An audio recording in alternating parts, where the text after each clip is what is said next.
ओम शांति। आज 30 सितंबर 2021 के बाबा के मधुर महावाक्य सुनेंगे। मीठे बच्चे, अभी यह रावण राज्य, पुरानी दुनिया खत्म हो नई दुनिया आ रही है।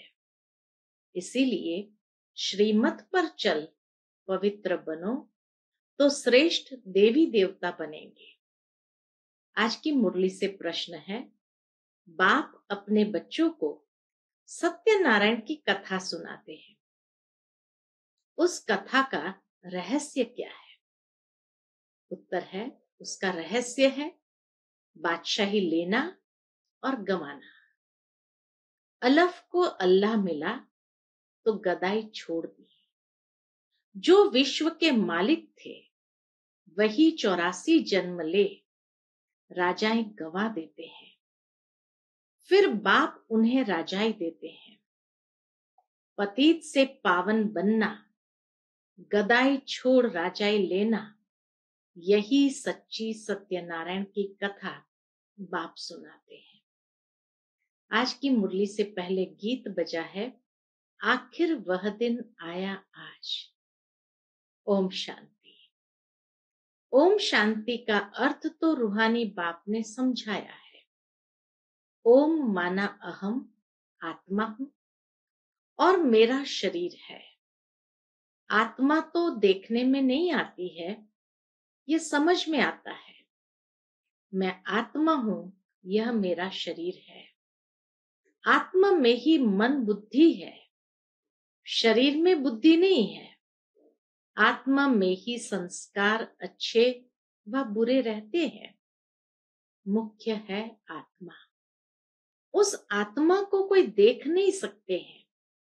शरीर को आत्मा देखती है, आत्मा को शरीर नहीं देख सकता।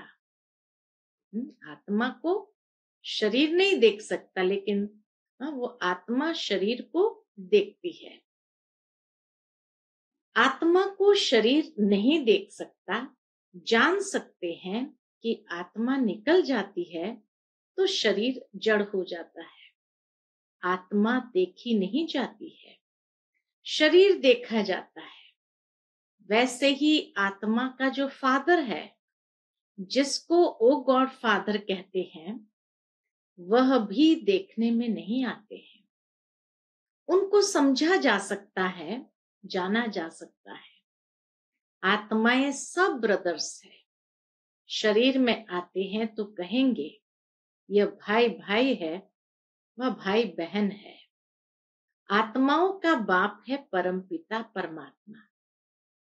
जिस्मानी भाई बहन एक दो को देख सकते हैं। आत्माओं का बाप सभी का एक है, उनको देख नहीं सकते। तो बाप आए हैं पुरानी दुनिया को नया बनाने। नई दुनिया सतयुग थी, यह पुरानी दुनिया कलयुग है। इनको अब बदलना है। जैसे पुराना घर खत्म हो नया घर बनता है, वैसे यह पुरानी दुनिया खलास होनी है। सतयुग के बाद त्रेता, द्वापर, कलयुग, फिर सतयुग आना जरूर है। वर्ल्ड की हिस्ट्री, ज्योग्राफी रिपीट होनी है। सतयुग में होता है देवी देवताओं का राज्य। आधा कल्प चलता है सूर्यवंशी और चंद्रवंशी। उनको कहा जाता है लक्ष्मी नारायण की डिनाइस्टी, राम सीता की डिनाइस्टी। तो यह सहज है ना। फिर द्वापर कलयुग में और धर्म आते हैं। फिर देवी देवताएं जो पवित्र थे वह अपवित्र बन जाते हैं। कितना सुंदर सरल शब्दों में बाबा पूरा चक्र हमें समझा रहे हैं।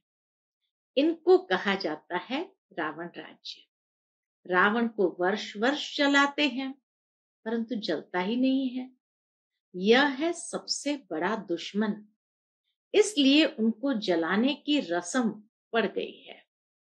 भारत का नंबर 1 दुश्मन है रावण, और नंबर 1 दोस्त सदा सुख देने वाला है खुदा। खुदा को दोस्त कहते हैं ना। इस पर एक कहानी भी है। तो खुदा है दोस्त, रावण है दुश्मन। खुदा दोस्त को कभी जलाएंगे नहीं। बाबा कहे खुदा दोस्त को कभी जलाएंगे नहीं। रावण दुश्मन है, इसीलिए 10 शीश वाला रावण बनाकर उनको वर्ष वर्ष चलाते हैं। गांधी जी भी कहते थे हमें राम राज्य चाहिए। राम राज्य में है सुख, रावण राज्य में है दुख। अब ये कौन बैठ समझाते हैं?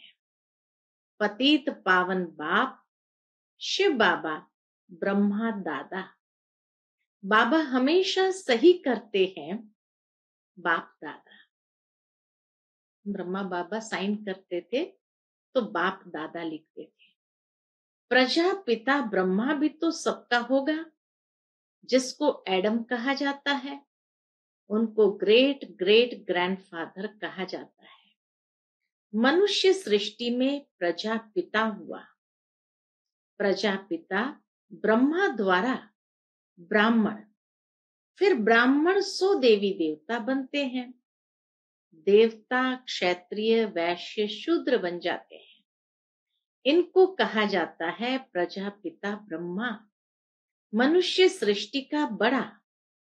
प्रजापिता ब्रह्मा के कितने ढेर बच्चे हैं।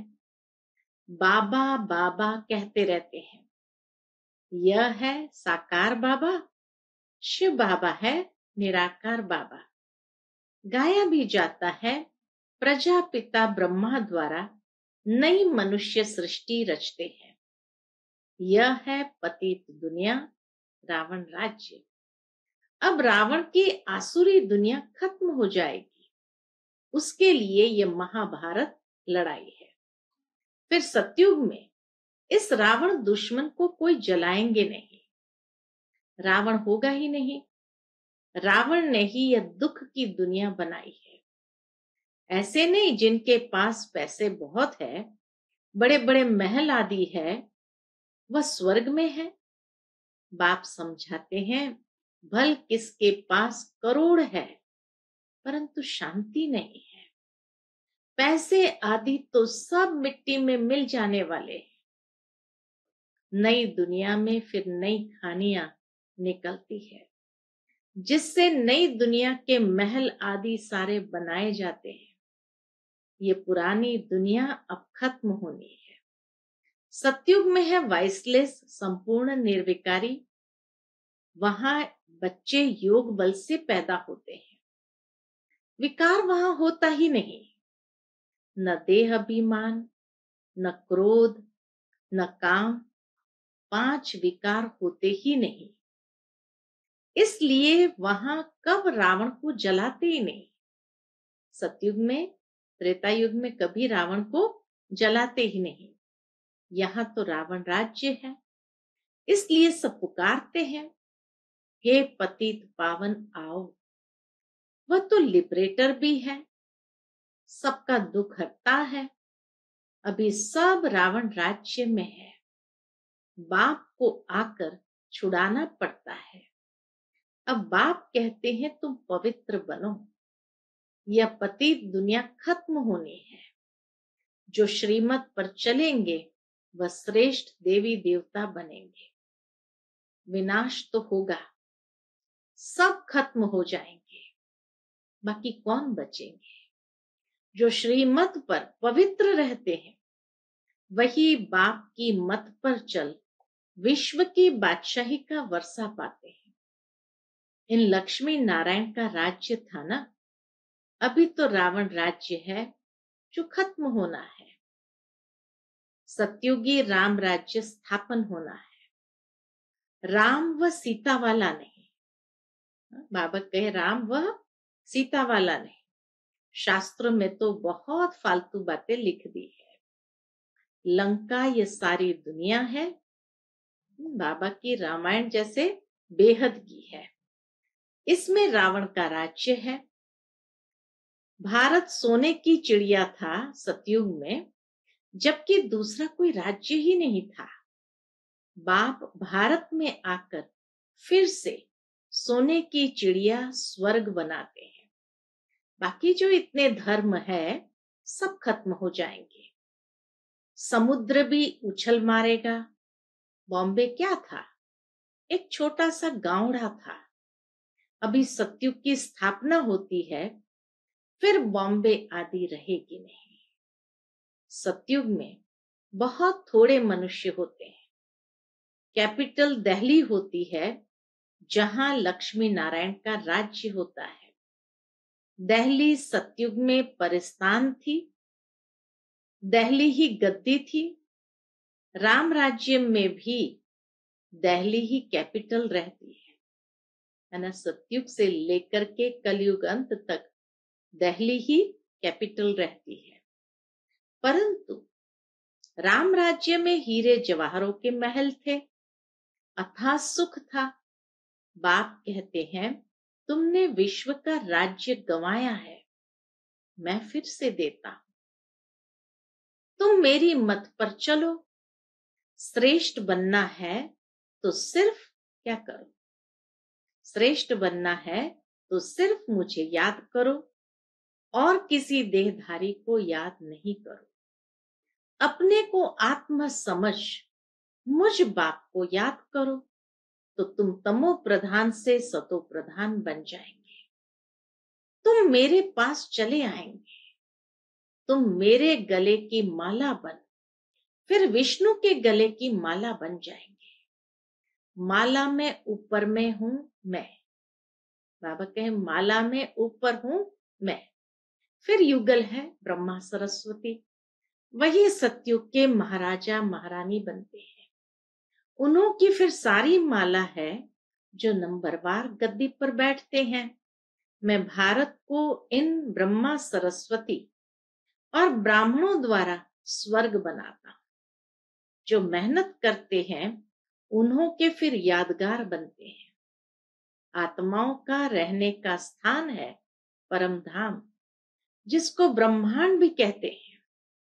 हम सब आत्माएं वहां स्वीट होम में रहने वाली है, बाप के साथ। वह है शांति धाम। मनुष्य चाहते हैं हम मुक्ति धाम में जाएं, परंतु वापस कोई जा नहीं सकते। सबको पार्ट में आना ही है। तब तक बाप तुमको तैयार करते रहते हैं। पार्ट में आना है, उसके पहले बाबा हमको तैयार करते रहते हैं। तुम तैयार हो जाएंगे तो वहां जो भी आत्माएं हैं वह सब आ जाएंगी, फिर खलास। तब तक कुछ आत्माएं परम धाम में जरूर रहेगी। तुम जाकर नई दुनिया में राज्य करेंगे, फिर नंबरवार चक्कर चलेगा। गीत में भी सुना ना, आखिर वह दिन आया आज। भक्ति मार्ग में धक्के खाते रहते हैं। बाप है ज्ञान सूर्य, तो कहा जाता है ना, ज्ञान सूर्य प्रज्ञा तो अंधकार अज्ञान अंधकार विनाश। अभी तुम्हारी बुद्धि में सृष्टि के आदि मध्य अंत का ज्ञान है। जानते हो, जो भारतवासी नरकवासी है वह फिर स्वर्गवासी बनेंगे। बाकी इतनी सब आत्माएं शांति धाम में चली जाएगी। समझाना बहुत थोड़ा है। अलफ बाबा बे बादशाही, अलफ द्वारा बादशाही मिल जाती है। गदाई खत्म हो जाती है, उसकी कहानी बाप बैठ समझाते हैं। यह है सच्ची सत्यनारायण की कथा। बाकी सब है दंत कथाएं। बाबा ही नर से नारायण बनने के लिए ये ज्ञान सुनाते हैं। हिस्ट्री ज्योग्राफी है ना। लक्ष्मी नारायण का राज्य कब शुरू हुआ, कब तक चला, तो कथा भी हुई ना। जो विश्व पर राज्य करते थे वह 84 जन्म लेकर बिल्कुल ही तमो प्रधान बन गए हैं। अभी बाप कहते हैं, मैं वही राज्य फिर से स्थापन करता हूं। बाप आकर के फिर से वही राज्य स्थापन करते हैं। तुम कैसे पतित से पावन, पावन से पतित बनते हो, वह सारी हिस्ट्री ज्योग्राफी समझाते हैं। सारा चक्र है ही पतित से पावन, पावन से पतित। और उसी में सारी हिस्ट्री ज्योग्राफी बाबा समझाते हैं। पहले पहले सूर्यवंशियों का राज्य, फिर चंद्रवंशियों का, उनके बाद दूसरे भी बौद्धि, इस्लामी, फिर क्रिश्चियन आए। फिर वह देवी देवता धर्म जो था सो गुम हो गया। फिर वर्ल्ड की हिस्ट्री ज्योग्राफी रिपीट होगी। शास्त्र में ब्रह्मा की आयु 100 वर्ष दिखाई हुई है। शास्त्रों में भी ब्रह्मा की आयु 100 वर्ष दिखाई हुई है। यह जो ब्रह्मा है जिसमें बाप बैठ वर्षा देते हैं, इनका भी शरीर छूट जाएगा। देखो कितना समय इन एडवांस बाबा ने बच्चों को सावधानी दी थी कि यह जो ब्रह्मा है, कितने क्लियर शब्द में ये बात कही है। यह जो ब्रह्मा है जिसमें बाप बैठ वर्षा देते हैं, इनका भी शरीर छूट जाएगा। जैसे बाबा ने इशारा दिया था, लेकिन उस समय के भाई बहनों ने शायद समझा नहीं था कि ब्रह्मा बाबा चले जाएंगे, संपूर्ण हो जाएंगे। आत्माओं को बैठ जो आत्माओं का बाप है वह सुनाते हैं, वही पतित पावन है। और ये भी इशारा दिया कि आत्माओं का बाप जो है वह तो सुनाते हैं, वह अंत तक सुनाते रहेंगे, क्योंकि वही पतित पावन है। मनुष्य मनुष्य को पावन बना नहीं सकेंगे। जो खुद ही मुक्त नहीं हो सकते, वो औरों को फिर कैसे करेंगे? वह तो सब भक्ति सिखलाने वाले अनेक गुरु हैं। कोई कहेंगे फलाने की भक्ति करो, कोई कहेंगे शास्त्र सुनो, अनेक अनेक मत मतांतर है। इसलिए सब और ही बेसमझ बन गए हैं। अब बाप आकर समझदार बनाते हैं। ये लक्ष्मी नारायण समझदार विश्व के मालिक थे ना, अब कितने कंगाल बन गए हैं। फिर शिव बाबा आकर नरकवासी से स्वर्गवासी बनाते हैं। बाप कितना अच्छी तरह से समझाते हैं कि यहाँ तकदीर जग जाए। जितना अच्छी तरह से बाबा समझाते, उस रहम की, कल्याण की भावना के साथ कि बच्चों की तकदीर जग जाए। बाप आते ही है मनुष्य मात्र की तकदीर जगाने। सब पतित दुखी है ना, सब त्राही त्राही कर विनाश हो जाएंगे, त्राही त्राही करके विनाश हो जाएंगे। इसलिए बाबा कहते हैं त्राही त्राही के पहले बेहद के बाप से कुछ वर्षा ले लो। यह जो कुछ दुनिया में देखते हो वह सब खत्म हो जाना है। Fall of Bharat, rise of Bharat, ये भारत का ही खेल है। राइज होगा सतयुग में, अब कलयुग में फॉल होना है। यह सब रावण राज्य का फॉर्म है। अब विनाश होना है। Fall of world, rise of world. सतयुग में कौन कौन राज्य करते हैं, यह बाप बैठ समझाते हैं। राइज ऑफ भारत, देवताओं का राज्य। फॉल ऑफ भारत, रावण का राज्य। अभी नई दुनिया बन रही है। पुरानी दुनिया खत्म हो जाएंगी, इसके पहले तुम पढ़ रहे हो बाप से वर्षा लेने। पुरानी दुनिया खत्म हो उसके पहले पढ़ रहे हैं वर्षा लेने लिए। कितना सहज है। यह है मनुष्य से देवता बनने की पढ़ाई। सन्यासियों का है ही निवृत्ति मार्ग, वह धर्म ही अलग है। वह तो गृहस्थ व्यवहार छोड़ चले जाते हैं, उनका है हद का सन्यास। तुमको इस पुरानी दुनिया का सन्यास कर फिर यहाँ आना नहीं है। यह भी अच्छी रीति समझाना है कौन कौन से धर्म कब आते हैं। द्वापर के बाद ही और धर्म आते हैं। पहले सुख भोगते हैं फिर दुख। ये सारा चक्र बुद्धि में बिठाना होता है। जब से तुम चक्र में आते हो, महाराजा महारानी बनते हो, सिर्फ अलफ और बे को समझाना है।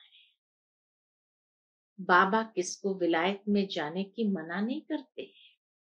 यूं तो सब चाहते हैं कि मृत्यु अपने देश में ही हो। अब विनाश तो होना ही है। हंगामा इतना हो जाएगा जो विलायत से फिर आ भी नहीं सकेंगे। इसलिए बाप समझाते हैं कि भारत भूमि सबसे उत्तम है, जहां बाप आकर अवतार लेते हैं। शिव जयंती भी मनाई जाती है। सिर्फ कृष्ण का नाम डालने से सारी महिमा ही खत्म हो गई है। सर्व मनुष्य मात्र का लिबरेटर यहां आकर अवतार लेते हैं। गॉड फादर ही है जो आकर लिबरेट करते हैं। तो ऐसे बाप को नमन करना चाहिए। ऐसे बाप को नमन करना चाहिए। कितना ऊंचा रिगार्ड ब्रह्मा बाबा हम सभी के मन में बिठाते हैं शिव बाबा के लिए। उनकी जयंती मनानी चाहिए, परंतु कृष्ण का नाम डालने से सारी वैल्यू गुम कर दी है। नहीं तो भारत सबसे ऊंच तीर्थ है। वह बाप यहाँ ही आकर सबको पावन बनाते हैं। तो यह सबसे बड़ा तीर्थ ठहरा। भारत भूमि सबसे बड़ा तीर्थ ठहरा, जहां बाप स्वयं पधरामणी करते हैं। सबको दुर्गति से छुड़ाए सदगति देते हैं। यह ड्रामा बना हुआ है। अभी तुम आत्माएं जानती हो, हमारा बाबा इस अपने शरीर द्वारा ये राज समझा रहे हैं। हमारा शिव बाबा इस अपने शरीर द्वारा, यानी ब्रह्मा बाबा के शरीर द्वारा ये राज समझा रहे हैं। हम आत्मा इस शरीर द्वारा सुनती है। आत्म अभिमानी बनना है। अपने को आत्म समझ बाप को याद करो तो कट निकलती जाएगी और पवित्र बन तुम बाप के पास आ जाएंगे। जितना याद करेंगे उतना पवित्र बनेंगे। औरों को भी आप समान बनाएंगे तो बहुतों की आशीर्वाद मिलेगी। ऊंच पद पालेंगे, इसलिए गाया जाता है सेकंड में जीवन मुक्ति। अच्छा, मीठे मीठे सिकिलते बच्चों प्रति माता पिता बाप दादा का याद प्यार और गुड मॉर्निंग। रूहानी बाप की रूहानी बच्चों को नमस्ते। हम सब रूहानी बच्चों की रूहानी माता पिता बाप दादा को याद प्यार गुड मॉर्निंग और नमस्ते। नमस्ते, शुक्रिया बाबा, शुक्रिया। आज की मुरली से धारणा के लिए मुख्य सार है। पहली पॉइंट, बाप के गले की माला बन विष्णु के गले में पिरोने के लिए संपूर्ण सतो प्रधान बनना है। एक बाप की मत पर चलना है। दूसरी बात, ऐसी सेवा करनी है जो अनेक आत्माओं की आशीर्वाद मिलती रहे। त्राही त्राही होने के पहले बाप से पूरा पूरा वर्षा लेना है।